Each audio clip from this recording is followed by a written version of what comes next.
Hey, it's Ben. How are you doing? I hope you're having an awesome day today, but if you're not, that's okay. Today is going to be really helpful for you because the truth is that you're having some difficulties with anxiety disorder, anxiety, panic, whatever it is for you. So today is going to be really helpful because it's going to teach you exactly how to deal with high anxiety and panic attacks. One of the things that I learned about panic and anxiety that was really helpful for me, and I wish I had known it right from the very beginning, and I hope it's as valuable for you as it was for me, is that panic and anxiety, high anxiety, are very temporary. Meaning that obviously a panic attack, it doesn't come up and stay high forever and ever. That anxiety just can't last, right? It simply has to burn off. It just can't last. So one of the things that I had read somewhere in a book, I can't even remember where it was now, is that anxiety is just like a music note.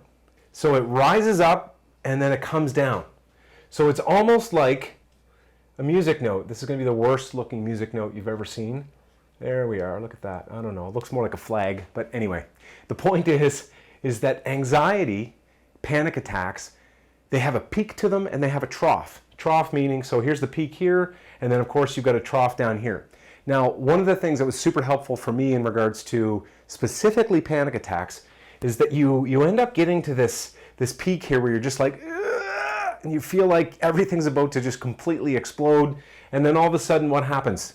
It just kind of breaks off, doesn't it? It doesn't get stronger. You get to this point, and all of a sudden it starts to break off, and then you end up experiencing generally another peak after that, and then probably another peak, and then it just kind of trails off until you get to this point where you're just like, oh, thank God that's over. And you just kind of go back to feeling somewhat normal, or you go back to at least feeling this level of anxiety. Let's say your mid-level of anxiety is here.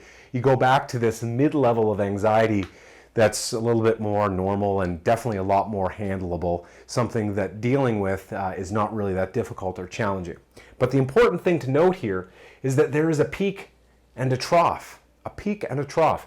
So the high anxiety, whether you've got an anxiety disorder and you experience real high times of anxiety, or you end up experiencing panic attacks, what happens is that it rises to a peak, falls down, rises to a peak, falls down, rises to a peak, and there's this trail off effect that happens. So the really important thing to note here is that your time at this peak, just like a music note, is limited. It can only last so long, and generally it just falls right off really quickly after. You get to that peak and you fall off.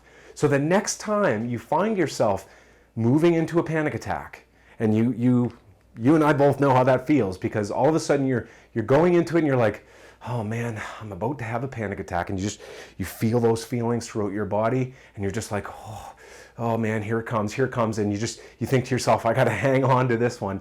And what happens is that, this is kind of part 2 of the video, what happens is that hanging on that you do of, oh God, here it comes, what happens is that hanging on actually makes it worse. And the reason why is because of that strong resistance, that pushing away from the anxiety. You're just trying to brace yourself for it.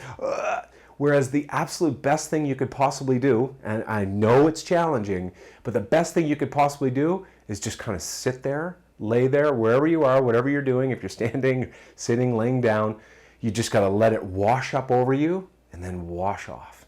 Now this is not a method for healing anxiety. This is a method for dealing with anxiety. This is a method, a coping technique for dealing with. This will not heal your anxiety or your panic, but one thing is for certain is that it helps to put it in scope, because all of a sudden you don't experience it the same way when all of a sudden you realize, oh, it has one big ass peak to it and then a couple of small ones.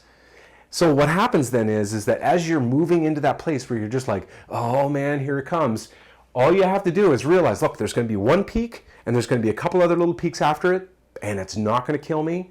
I can live through it. I'm going to be okay. So what happens is as you live through this peak and trough thing that happens with high anxiety and panic, what happens is you start to see the nature of panic and high anxiety, and so much so that you start to realize that all of a sudden, they're really there really isn't anything for me to fear here.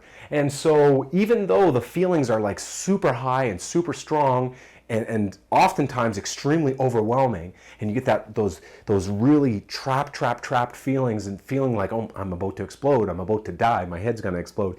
When you have those feelings, just know that there is a specific peak to them, and there's also a trough. I hope you found this super helpful. This was something that was extremely valuable for me. Know that the next time you're kind of heading into a panic attack or you feel it coming on, know these two things. There's peaks and troughs to it.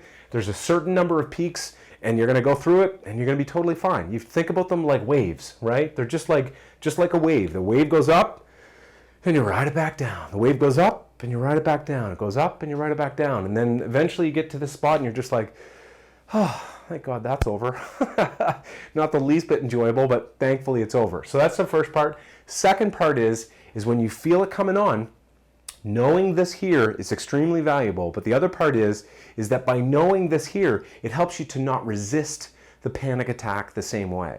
Because if you resist the anxiety, you resist the panic attack, you feel like you need to just hold on for dear life during this experience, what'll happen is it'll tend to make these peaks even higher.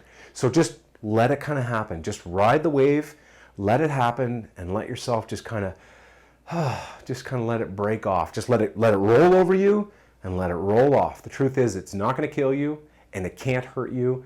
You're going to live through it just like everyone else has. Panic attacks cannot kill you. You're going to be okay. I hope you found that helpful. Practice it the next time you feel your anxiety getting really high or you feel a panic attack coming on.